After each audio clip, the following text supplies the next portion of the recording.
നമസ്കാരം. 2026 എൻ്റെ ആദ്യത്തെ വീഡിയോ ആണ്.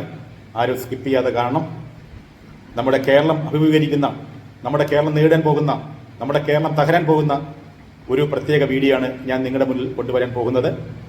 മറ്റൊന്നുമല്ല, കേരളത്തിൽ വളർന്നു വരുന്ന HIV രോഗികളും അതുപോലെ തന്നെ സമുദായത്തിൽ ഉണ്ടാകുന്ന മതസ്പർദ്ധയും അതുപോലെ തന്നെ ഇവിടെ നടക്കുന്ന അക്രമവും അനീതിയും എല്ലാം തന്നെ എവിടുന്നാണ്, എങ്ങനെയാണ്, എത്തരത്തിലാണ് ഉണ്ടാകുന്നതെന്ന് നിങ്ങൾക്ക് ഈ വീഡിയോ കാണുമ്പോൾ മനസ്സിലാകും.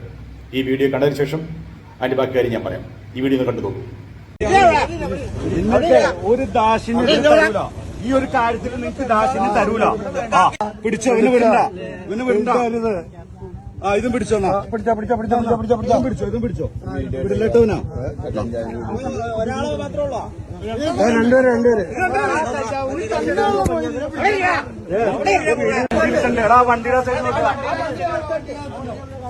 ആ പരിസരത്ത് എവിടെയെങ്കിലും ഇട്ടണ്ടോ?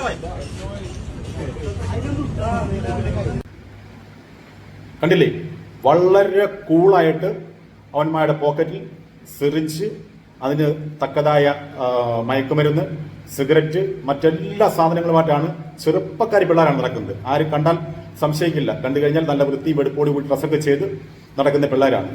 നിങ്ങൾക്കറിയുമോ, കഴിഞ്ഞ 2025 കേരളത്തിലെ HIV രോഗിയുടെ എണ്ണം എടുത്തപ്പോൾ 18 വയസ്സിനും 25 വയസ്സിനും ഇടയിലുള്ള കുട്ടികൾക്കാണ് ഏറ്റവും കൂടുതൽ HIV രോഗമുള്ളത്. ഇതെങ്ങനെയാണ് വരുന്നതെന്ന് അറിയുമോ? ഏറ്റവും കൂടുതൽ ഈ കുട്ടികൾക്ക് വരുന്നത്, ഒരു സിറിഞ്ചിലെടുക്കുന്ന ഈ മയക്കുമരുന്ന് പല ആൾക്കാരുടെയും ദേഹത്തേക്ക് ഇഞ്ചക്ട് ചെയ്യുകയാണ്. ഒരു സിറിഞ്ചിൽ കരുതി ചിലപ്പോൾ 10 മില്ലി ആയിരിക്കാം, അല്ലെങ്കിൽ 15 മില്ലി ആയിരിക്കാം. അതിനകത്തെ ഓരോ മില്ലിയോ അല്ലെങ്കിൽ 2 മില്ലിയോ ഒക്കെ ആയിരിക്കും ഒരാൾക്ക് കുത്തിവെക്കുന്നത്. ഈ കുത്തിവെക്കുന്ന ഏതെങ്കിലും ഒരു വ്യക്തിക്ക് HIV എന്ന രോഗമുണ്ടെങ്കിൽ ഈ കൊടുക്കുന്ന 10 പേർക്കും ഈ HIV പകരാൻ സാധ്യതയാണ്. നിങ്ങൾ ആലോചിച്ച് നോക്കൂ, നമ്മുടെ ഈ തലമുറ എങ്ങോട്ടാണ് പോകുന്നത്? നമ്മുടെ കേരളത്തെ നശിപ്പിക്കുക എന്നുള്ള ഒറ്റ ലക്ഷ്യത്തോടു കൂടിയാണ് ഇത്തരത്തിലുള്ള അതിഥി തൊഴിലാളികളെ ഇവിടെ ഇറക്കിയിരിക്കുന്നതും യുവമാരി കേരളത്തെ നശിപ്പിക്കുകയും ചെയ്യും. ഇവിടെ മതപരിവർത്തനവും ഇവിടെ തീവ്രവാദവും എല്ലാം തന്നെ വളരെ വളരെ വളരെ ഭീകരമായി നടന്നുകൊണ്ടിരിക്കുകയാണ്. ഇതൊക്കെ നടക്കുന്ന നമ്മുടെ കേരളത്തിലെ ആഭ്യന്തര വകുപ്പിന്റെ കീഴിലാണ്. പോലീസ് സംവിധാനം, നമ്മുടെ പോലീസ് എത്രത്തോളം സ്കില്ലായ പോലീസാണ് നമുക്കുള്ളത്. പക്ഷെ ഇവരെന്തുകൊണ്ട് കണ്ണടയ്ക്കുന്നു? ഇത് നിങ്ങൾക്ക് തോന്നുന്നുണ്ടോ ഇവരൊന്നും പിടിക്കാൻ പറ്റാഞ്ഞിട്ടാണ്?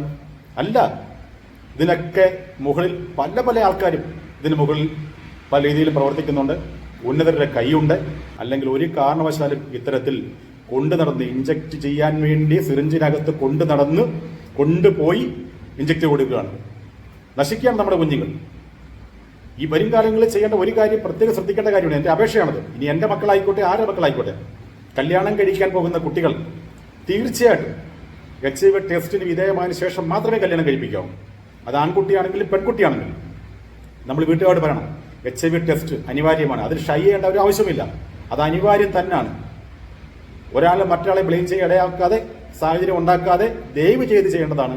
വരും കാലങ്ങളിൽ ഒരു കല്യാണം നടക്കുമ്പോൾ ഒരു മറ്റു വീട്ടിലേക്ക് ഒരു കുട്ടിയെ നശിപ്പിക്കാതിരിക്കാനോ അല്ലെങ്കിൽ ആ കുട്ടി വേറൊരു ആൺകുട്ടിയെ നശിപ്പിക്കാതിരിക്കാനോ ചെയ്യേണ്ട HIV ടെസ്റ്റ് അനിവാര്യമാണ്.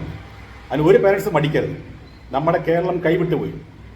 ആഭ്യന്തര വകുപ്പിന്റെ ഏറ്റവും വലിയ വീഴ്ചയാണ് ഈ കാണുന്ന യവന്മാരി തെമ്മാടിത്തരം കാണിച്ചുകൊണ്ടിരിക്കുന്നത്. കഴിഞ്ഞ ഒരു വീഡിയോയിൽ ഞാൻ പറഞ്ഞു, ഞാൻ മഞ്ചേശ്വരമാണെന്ന് തോന്നുന്നു, ഞാൻ ഓർക്കുന്നില്ല കറക്റ്റായിട്ട് സ്ഥലം അവിടെ എന്നുള്ളത്. ഒരു പ്രഭാഷണം ബംഗാളികളാണ്. അവൻ പറയുന്നുണ്ട്, സൗദിയിലൊക്കെ ഇതൊക്കെ വളരെ ഈസിയായി നടക്കും, അതുപോലെയാണ് കേരളത്തിൽ നടക്കുന്നത് എന്നൊക്കെ പറഞ്ഞ് ചർച്ചയൊക്കെ ചെയ്തു. അതിനെ ഭയങ്കര വിവാദമായിട്ടാണ് ആൾക്കാർ എൻ്റെ പോസ്റ്റ് അടിയിൽ വന്ന് എന്നെ ചീത്ത വിളിച്ചത്. അത് പ്രശ്നമല്ല, നമുക്ക് പ്രതികരിക്കണം. നമ്മൾ പ്രതികരിച്ചില്ലെങ്കിൽ നാളെ നമ്മുടെ കേരളത്തിൽ നടക്കാൻ പോകുന്നത് ഭീകരമായ, ഇപ്പോൾ ബംഗ്ലാദേശിൽ എന്താണ് നടക്കുന്നത് അത് നമ്മുടെ കേരളത്തിൽ നടക്കും. യാതൊരു സംശയമില്ല കാര്യത്തിൽ. അതിവിടെ ജാതിയോ രാഷ്ട്രീയോ മതമോ ഒന്നും നോക്കാതെ തന്നെ നമ്മൾ അതിനെ നേരിടണം. രാഷ്ട്രീയം നോക്കരുത്, മതം നോക്കരുത്, ജാതി നോക്കരുത്, ഒന്നും നോക്കരുത്. ഇത്തരത്തിലുള്ള അവന്മാരെ കൈ കിട്ടുവാണെങ്കിൽ ഒരു കാരണവശാലും നമ്മൾ വെറുതെ വിട്ട് കളയരുത്. കാരണം നമ്മൾ പോലീസിന്റെ കൊടുത്ത അവരുടെ ഒത്താശ കൂടി അവന്മാരെ ഇറക്കിക്കൊണ്ട് പോവാണ്. ഇവരെയൊക്കെ കയ്യിൽ ആൾക്കാരുണ്ടെന്നേ അറിയുമോ? ഇത്ര കൂളായിട്ട് അവന്മാർ കേരളത്തിൽ ഇങ്ങനെ സിറിഞ്ചിനകത്ത് ഫില്ല് ചെയ്ത് ഈ മയക്കുമരുന്ന് കൊണ്ട് കുത്തി വെക്കണമെന്നുണ്ടെങ്കിൽ അതിന്റെ പിന്നിൽ ആൾക്കാരുണ്ട്. ഉറപ്പായ കാര്യം തന്നെയാണ്, ഒരു സംശയം അക്കാര്യത്തില്ല. ഒരു 15 മില്ലി 10 മില്ലി കൊള്ളുന്ന ഒരു സിറിഞ്ച് എടുത്തു കഴിഞ്ഞാൽ അതിനകത്ത് ഓരോ മില്ലി 2 മില്ലി ആർക്കും ഓരോരുത്തർക്ക് ഇഞ്ചക്ട് കൊടുക്കുന്നത്. ഇതിൽ ഏതെങ്കിലും ഒരു HIV രോഗമുണ്ടെങ്കിൽ നിങ്ങൾ ആലോചിച്ച് നോക്കൂ, എല്ലാവരും പിടിപെടുകയാണ്. 18 വയസ്സിന് 25 വയസ്സിന് ഇടയ്ക്കുള്ള കുട്ടികൾക്കാണ് ഏറ്റവും കൂടുതൽ. കഴിഞ്ഞ 2025 എയ്ഡ്സ് രോഗിയുടെ കണക്കെടുത്തപ്പോൾ HIV രോഗബാധിതരായ ആൾക്കാരുടെ കണക്ക് പറയുന്നത്. മറൈൻ ഡ്രൈവിലൊക്കെ നടക്കുന്നത് എന്താണ്? ഞാനൊരിക്കൽ മറൈൻ ഡ്രൈവിൽ പോയപ്പോൾ കണ്ടതാണ്. ഇഞ്ചക്ട് ഓരോരുത്തന്മാർ മാറി ഇഞ്ചക്ട് ചെയ്യാണ്. അത് പോലീസ് വന്ന് നോക്കുന്നു, യവന്മാർ മറന്നു നിൽക്കുന്നു, പോലീസ് പോയതിനു ശേഷം വീണ്ടും ഇഞ്ചക്ട് ചെയ്യുന്നു. അപ്പോൾ തന്നെ നമ്മൾ വിചാരിക്കും എല്ലാ കുട്ടികൾ വളരെ ഭീകരമായ അന്തരീക്ഷമാണ് നമ്മുടെ കേരളത്തിൽ ഇപ്പോൾ കൊണ്ടിരിക്കുന്നത്.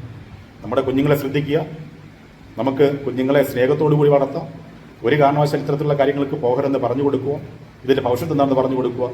എനിക്കിത് മാത്രമേ പറയാവുള്ളൂ. നിങ്ങളെല്ലാവരും ഇതിനെ സപ്പോർട്ട് ചെയ്യുക. Thank you so much. By.